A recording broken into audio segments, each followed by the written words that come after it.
नमस्कार दोस्तों, मैं हूं अदिति शुक्ला और आपका स्वागत है RCP computer learning channel Excel सीखने की इस शानदार सीरीज में। इस सीरीज में हम एक्सेल के सारे डिटेल को स्टेप बाय स्टेप सीख रहे हैं। अभी तक हमने fund group, alignment group, sales group और साथ ही एडिटिंग ग्रुप के अंदर फ्लैश फिल और फिल के सारे ऑप्शन को बहुत अच्छे से सीख लिया है। आज का जो वीडियो है वो बहुत ही इंटरेस्टिंग और बहुत ही इम्पोर्टेंट वीडियो है, क्योंकि आज के वीडियो में हम एक्सेल के बहुत ही कमाल के फीचर्स को सीखने जा रहे हैं, जो हर स्टूडेंट, हर एम्प्लॉय, हर कंपनी और हर बिजनेस में बहुत ही ज्यादा यूज होता है। या फिर अगर आप एक्सेल हैं, बिगनर एक्सेल हैं, तब भी आपको ये फीचर्स आने ही चाहिए, क्योंकि एक्सेल का 50% जो काम है कैलकुलेशन का वो इसी फीचर से ही होता है। तो आज के जो फीचर्स का नाम है वो है ऑटो सम। ऑटो सम का जो काम है वो बहुत ही बेसिक है, बहुत बड़े-बड़े डेटा में बहुत ही यूज़फुल तरीके से यूज़ किया जाता है। इसमें टोटल आपको 5 टाइप से फीचर्स मिलते हैं जिसको फॉर्मूला बोला जाता है। जैसे ऑटो सम के अंदर हमको मिल जाएगा सम, एवरेज, काउंट नंबर, मैक्सिमम और मिनिमम। ये 5 फॉर्मूला ऐसे हैं जो एक्सेल में अगर आपको कुछ भी नहीं आता पर कैलकुलेशन करना है तो ये पाँचों फॉर्मूला अगर आपको आ जाते हैं तो आप एक्सेल में डेटा एंट्री ऑपरेटर का कुछ-कुछ काम करना आप सीख सकते हैं। तो ये वाला जो फंक्शन है वो एक्सेल में इम्पोर्टेंट है, हर चीज़ों के लिए इम्पोर्टेंट है। तो चलिए बिना देरी किए आज के इस इम्पोर्टेंट फीचर के वीडियो को हम शुरू करते हैं। तो सबसे पहले ऑटो सम आपको कहाँ मिलेगा? तो जैसे मैंने आपको बताया कि होम टैब में एडिटिंग ग्रुप के अंदर आपको ऑटो सम यहाँ पर मिल जाएगा। इसके अंदर 5 डेटा है जिसमें से सम है, एवरेज है, काउंट नंबर, मैक्सिमम और मिनिमम है। सम का काम है टोटल करना, कोई सा भी वैल्यू हो सकता है, कॉलम वाइज, रो वाइज आपको टोटल करने का आपको जब भी टोटल करना होगा वैल्यू को तो आप सम फॉर्मूले का यूज कर सकते हैं। उसके बाद एवरेज फॉर्मूला किसी भी वैल्यू का परसेंटेज या एक औसत मार्क्स निकालने के लिए, नंबर्स निकालने के लिए आप यूज करते हैं एवरेज का, जिसमें से आपको आपके टोटल वैल्यू के हिसाब से परसेंटेज निकाल के देता है। उसके बाद मैक्सिमम वैल्यू आपके डेटा का जो भी हाईएस्ट वैल्यू है उसको निकाल के देता है, आपका जो मैक्सिमम है। उसके बाद आपका मिनिमम वैल्यू, जो भी वैल्यू आपका सबसे छोटा होगा रेंज में, उसका टोटल निकाल के आपको देता है। उसके बाद आता है काउंट नंबर। ये सभी जितने सेल्स में डेटा है उतने वैल्यू वाले सेल को काउंट करके बताता है कि टोटल इतने सेल का यूज आपने वैल्यू लिखने के लिए किया है। तो आइए देखते हैं कि कैसे हम इस टाइप से ऑटो सम का यूज कर सकते हैं।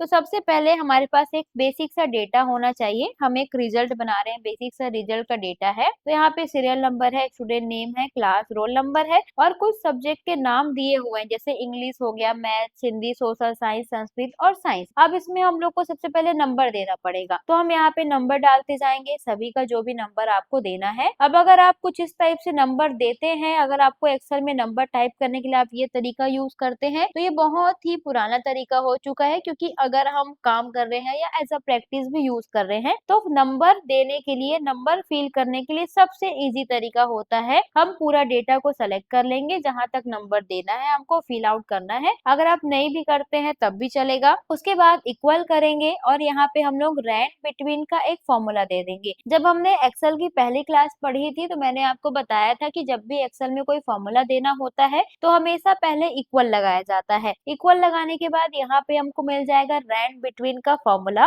रैंक बिटवीन का फॉर्मूला जैसे आप ओपन करेंगे तो यहाँ पर आपको कुछ उसका डिस्क्रिप्शन बता रहा है कि ये जो रैंक बिटवीन है वो कैसे काम करता है। तो यहाँ पे आप डिस्क्रिप्शन देख सकते हैं कि ये किसी स्पेसिफिक नंबर के अकॉर्डिंग, टॉप और बॉटम बिटवीन के अकॉर्डिंग बीच का नंबर निकाल के देता है। तो फॉर्मूला आपको ओपन कैसे करना होता है, तो जहाँ पे फॉर्मूला लगाना है पहले तो वहाँ क्लिक करेंगे, इक्वल करेंगे, जो भी फॉर्मूला चाहिए वो हम यहाँ पे टाइप करेंगे।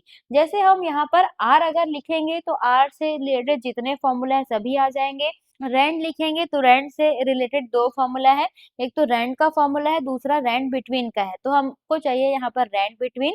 तो रैंड बिटवीन को लेने के लिए या तो हम पूरा रैंड बिटवीन टाइप करेंगे, या जैसे हमारा फॉर्मूला बी लिखेंगे तो ये जैसे ऊपर आ गया। अब इसमें हम क्या कर सकते हैं, डबल क्लिक करके हमारा ब्रैकेट ओपन हो जाएगा। जब तक आपका ब्रैकेट ओपन नहीं होगा किसी भी फॉर्मूला से तब तक फॉर्मूला आपका काम नहीं करेगा, फॉर्मूला आपका एक्टिव नहीं होगा। तो या तो आप डबल क्लिक करके ब्रैकेट ओपन कर सकते हैं, या तो शिफ्ट से आप जब 9 वाला जो बटन है उसको प्रेस करेंगे तब भी आपका ब्रैकेट ओपन हो जाएगा। या फिर अगर फॉर्मूला आप टॉप में लेकर के आ गए हैं या फॉर्मूला ऐसे नीचे में है जहाँ पे आप उसको क्लिक कर लिए हैं, तो आप वहाँ पर टैब बटन प्रेस करेंगे तो टैब प्रेस करते ही आपके जो फॉर्मूला का ब्रैकेट है वो ओपन होगा। ओपन होते ही एक सिंटेक्स आपको देखने मिलेगा। सिंटेक्स मतलब ये आपको बताता है कि आपको क्या क्या चीजें सेलेक्ट करनी है या क्या क्या चीजें आपको लिखनी है। तो फॉर्मूला किस टाइप से लगाया जाता है उसका जो डेफिनेशन है उसी को सिंटेक्स बोला जाता है एक्सेल की लैंग्वेज में। तो यहाँ पे हमको बोल रहा है बॉटम और टॉप वैल्यू। रिजल्ट अगर हम बना रहे हैं तो मान लेते हैं किसी को 20 नंबर मिले हुए हैं, कॉमा करेंगे उसके बाद टॉप वैल्यू, तो मान लेते हैं किसी को 95 नंबर मिले हुए हैं। अब हम शिफ्ट के साथ में ब्रैकेट क्लोज करेंगे और एंटर कर देंगे तो यहाँ पे आंसर हमको मिल गया 70। अब ये 20 और 95 के बीच का बिटवीन नंबर निकाल के दिया है।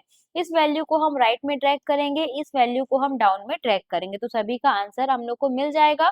ठीक है, तो अब आपको क्या करना है, यहाँ पे फॉर्मूला तो लगा दिए पर अगर किसी भी डेटा में कुछ भी चेंज करेंगे तो बाकी भी डेटा में हमारा चेंजेस हो रहा है। तो हम चाहते हैं कि कोई भी चेंजेस यहाँ पे ना हो, तो जहां तक फॉर्मूला हमने लगाया हुआ है वो पूरा सेलेक्ट करेंगे। आप अपने फॉर्मूला बार में देख सकते हैं फॉर्मूला, इसको हम कॉपी कर लेंगे। कॉपी करने का शॉर्टकट की है Ctrl+C। कॉपी करते ही आपको जाना है क्लिपबोर्ड ग्रुप के अंदर, यहाँ पे पेस्ट है, पेस्ट के अंदर आपको मिल जाएगा पेस्ट वैल्यू। पेस्ट वैल्यू करते ही देखिए फॉर्मूला हट जाएगा। अभी यहाँ पे फॉर्मूला आपको शो कर रहा है, पेस्ट वैल्यू में क्लिक करेंगे तो फॉर्मूला हट गया, मतलब आपका फॉर्मूला डीएक्टिवेट हो गया। अब हम किसी वैल्यू में कुछ भी चेंज करेंगे तो इधर के फॉर्मूला में कोई भी चेंजेस आपका नहीं होगा। तो इस टाइप से आप नंबर 1 क्लिक में ले सकते हैं। उसके बाद इसका हमको निकालना है टोटल, तो हम यहाँ पर ले लेंगे सबसे पहले टोटल। तो उसके लिए हमको क्या करना पड़ेगा, ऑटो सम यूज करना पड़ेगा। अब यहाँ पे क्लिक करेंगे ऑटो सम में और सम में जैसे ही क्लिक करेंगे तो वो एक रेंज सेलेक्ट करेगा, आपका all subject range, Hindi, English, math, social science, Sanskrit और साइंस को। अब इसने इतना ही क्यों सेलेक्ट किया, ये रोल नंबर को भी सेलेक्ट कर सकता था, क्लास को भी सेलेक्ट कर सकता था। तो वो इसलिए क्योंकि फॉर्मूला सिर्फ और सिर्फ वैल्यू को काउंट करता है, कभी भी टेक्स्ट को काउंट नहीं करता।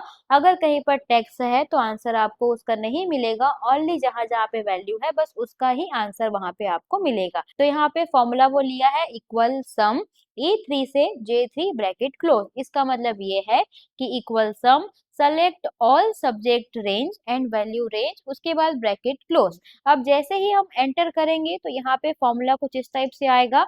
ये सभी सब्जेक्ट का टोटल निकल के आया है आपका 341, तो इस टाइप से आप लगाएंगे। अब अगर आपको बार बार यहाँ पर नहीं जाना है तो हम क्या करेंगे, इक्वल करेंगे, SUM करके सम लिखेंगे, सम का फॉर्मूला ऊपर आ गया, टैब बटन प्रेस करेंगे, ब्रैकेट ओपन हो गया। उसके बाद हम यहाँ से क्या कर सकते हैं, सारे सब्जेक्ट के रेंज को सेलेक्ट कर सकते हैं। अब यहाँ पे नंबर 1 नंबर 2 ऐसा सिंटेक्स देता है, मतलब या तो आप ऐसे कॉमा कर सकते हैं, फिर इंग्लिश, फिर मैथ्स, फिर सोशल साइंस, या फिर हमको ऐसा नहीं करना है तो हम क्या करेंगे, डायरेक्ट हिंदी से लेकर के यहाँ से साइंस का रेंज को पूरा सेलेक्ट करेंगे, ब्रैकेट क्लोज करेंगे और एंटर कर देंगे तो आंसर आपको मिल जाएगा बहुत ही शॉर्टकट में। अब एक्सेल हमारा बहुत ही शॉर्टकट काम करता है, तो हम एक बार फॉर्मूला लगाएंगे, उसके बाद यहाँ से पकड़ के कॉर्नर में डबल क्लिक करेंगे तो सभी का आंसर एक बार में आ जाएगा। एक बार फॉर्मूला लगाने के बाद आप यहाँ पर कुछ भी चेंजेस अगर करते हैं तो वो सेम चेंज आपके वहां पर फॉर्मूला में भी होगा। अगर वैल्यू कम करेंगे तो टोटल कम होते जाएगा, अगर वैल्यू बढ़ाएंगे तो यहाँ से आपका जो टोटल वैल्यू है वो वहां से बढ़ता जाएगा। इस टाइप से नहीं करना है, आपको सम का फॉर्मूला याद नहीं होता है तो आप क्या कर सकते हैं, जहां पे आपको आंसर लेना है वहां पे, जैसे हमको यहाँ पे आंसर लेना है तो क्लिक करेंगे और या तो रेंज को सेलेक्ट कर लेंगे या तो नहीं करेंगे तब भी चलेगा। और कीबोर्ड में लेफ्ट साइड का अल्ट बटन प्रेस करके इक्वल करते ही देखिए रेंज खुद से ले लिया, एंटर करेंगे तो आंसर हमको एक बार में ऐसे मिल जाएगा। तो इस टाइप से आप देख सकते हैं। अब दोस्तों कभी भी अगर आपको फॉर्मूला याद करना होगा तो आप ऐसे E3 और J3 से याद मत करिएगा, क्योंकि कभी भी रेंज कहीं भी आपको मिल सकता है, कहीं भी चेंज हो सकता है। तो आप हमेशा ऐसे याद करिए जैसे आपने फॉर्मूला लगाया है, मतलब इक्वल सम ब्रैकेट ओपन, उसके बाद select all subject value range bracket close और एंटर। तो इस टाइप से आप याद करेंगे तो आपको रहेगा पता कि हाँ मैंने क्या यहाँ पर सेलेक्ट किया, तो ये किसका टोटल आया है। तो इस टाइप से आप निकाल सकते हैं। फिर यहाँ पे डबल क्लिक करेंगे तो आंसर हमको मिल जाएगा। आप अभी नए-नए अगर एक्सेल यूज़र हैं तो आप वहाँ से ड्रैग ऑप्शन यूज़ ना करके बार-बार फ़ॉर्मूला लगाइए, तो फ़ॉर्मूला जो है आपके माइंड में बैठ जाएगा। उसके बाद हमको यहाँ पे क्या करना है, परसेंटेज निकालना है। परसेंटेज निकालने का मतलब ये है कि हमने टोटल तो निकाल लिया कि अगर इनका 6 सब्जेक्ट है तो 6 सब्जेक्ट के हिसाब से इनको कितना वैल्यू यहाँ पे मिला हुआ है टोटल ऑल सब्जेक्ट का। अब इसी के अकॉर्डिंग इनका परसेंटेज भी अगर हमको देखना है, परफॉर्मेंस देखना है कि कितने परसेंट में इन्होंने अच्छा स्कोर किया हुआ है, तो उसके लिए हम यहाँ पर परसेंटेज का फॉर्मूला एक लगाएंगे। तो परसेंटेज का फॉर्मूला आप 2 टाइप से लगा सकते हैं, एक तो एवरेज यूज करके या तो नॉर्मल इक्वल यूज करके। अब अगर हम फोन में फॉर्मूला जैसे लगाते हैं तो यहाँ पे इक्वल करते थे और उसके बाद टोटल अमाउंट लेके हम यहाँ से क्या कर देंगे, डिवाइड कर देंगे जितना सब्जेक्ट है उससे। उसके बाद एंटर करेंगे तो परसेंट निकल के आ जाएगा। तो ये स्टेप हम अपने फोन के कैलकुलेटर में करते हैं। तो इसी के लिए आप यूज कर सकते हैं एवरेज का।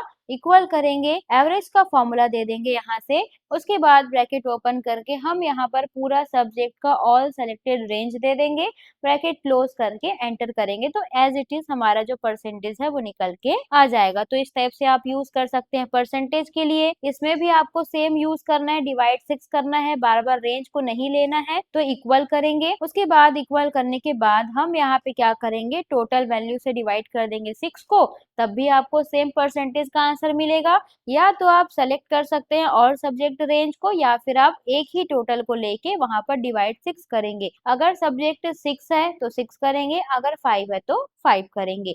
तो इस टाइप से आप यूज कर सकते हैं परसेंटेज का। उसके बाद यहाँ पर सभी में देखिए डेसिमल वैल्यू बहुत ज्यादा आ रहा है, तो हम यहाँ पर नंबर फॉर्मेट में डेसिमल वैल्यू इंक्रीज और डेसिमल वैल्यू डिक्रीज ऑप्शन है, तो हम यहाँ से डिक्रीज करेंगे। ओनली 2 डेसिमल हमको रखना है, तो यहाँ से 2 डेसिमल रख के सभी का जो डेसिमल वैल्यू था उसको हटा देंगे। उसके बाद यहाँ पे हमको सबसे हाईएस्ट नंबर देखना है, मैक्सिमम निकालना है।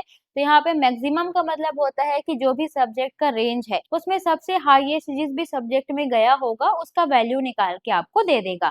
इक्वल करेंगे, MAX ब्रैकेट ओपन करेंगे, सेलेक्ट ऑल सब्जेक्ट रेंज दे देंगे, उसके बाद ब्रैकेट क्लोज करके एंटर कर देंगे। अब यहाँ पर देखिए 95 95 95 हाईएस्ट है तो 95 आ गया है। अगर जैसे मैं यहाँ पे कर देती हूँ 96 तो 95 की जगह यहाँ पर आपका 96 मैक्सिमम में आ जाएगा। उसके बाद अगर आपको मिनिमम करना है तो MIN करके मिनिमम का फॉर्मूला देंगे। तो यहाँ पे मिनिमम का जो फॉर्मूला है वो सबसे छोटा वैल्यू निकाल के बताता है कि हम हमारे डेटा का सबसे छोटा वैल्यू कौन से सब्जेक्ट में है या कितना है। तो यहाँ पे इक्वल करेंगे, मिनिमम ब्रैकेट ओपन करेंगे, उसके बाद यहाँ से हिंदी से लेकर के पूरा साइंस का रेंज देंगे, ब्रैकेट क्लोज करके एंटर कर देंगे। तो इस टाइप से भी आप निकाल सकते हैं। दोनों डेटा को एक साथ ड्रैग करना है तो सेलेक्ट करेंगे, कॉर्नर में डबल क्लिक करते ही ड्रैग एंड डाउन करके हम उसको ड्रैग कर सकते हैं। उसके बाद अगर आपको काउंट करना है, काउंट का मतलब ये होता है कि कितने सेल्स में हमारे पास वैल्यू लिखा हुआ है। जैसे हिंदी में है, इंग्लिश में है, मैथ्स में है, टोटल में है, परसेंटेज में है,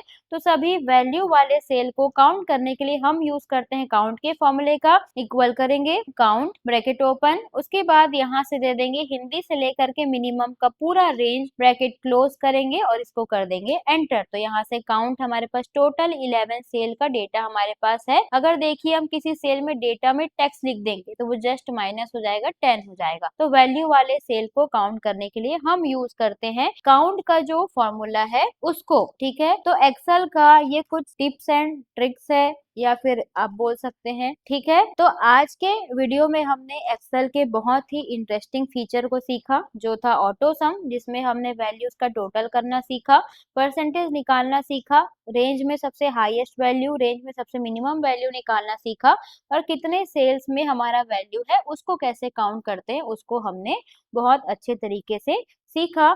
मुझे उम्मीद है कि इस वीडियो को देखने के बाद आपके एक्सेल का बेसिक नॉलेज क्लियर हो रहा होगा और साथ ही जो भी आपको प्रॉब्लम्स आ रहे होंगे वो भी क्लियर हो रहे होंगे। हम इस वीडियो में पूरा बेसिक से लेकर के एडवांस में जाएंगे, तो हर दिन आपको कुछ ना कुछ नया वीडियो मिलता रहेगा जिसमें एक एक स्टेप को हम क्लियर करते रहेंगे। तो आज के वीडियो में हमने सीखा बहुत अच्छे से ऑटो सम के सारे फंक्शन एंड फीचर्स को। तो दोस्तों, कल के वीडियो में हम सीखने वाले हैं एक्सेल के और भी बहुत ही इंपॉर्टेंट टॉपिक जो होने वाला है sort and filter. Sort and filter को पढ़ेंगे हम अगले वीडियो में। अगर आपको ये वीडियो पसंद आया है तो इसे लाइक करें, सब्सक्राइब करें और अपने दोस्तों को शेयर करना ना भूलें। मिलते हैं अगले वीडियो में, तब तक के लिए हैप्पी लर्निंग।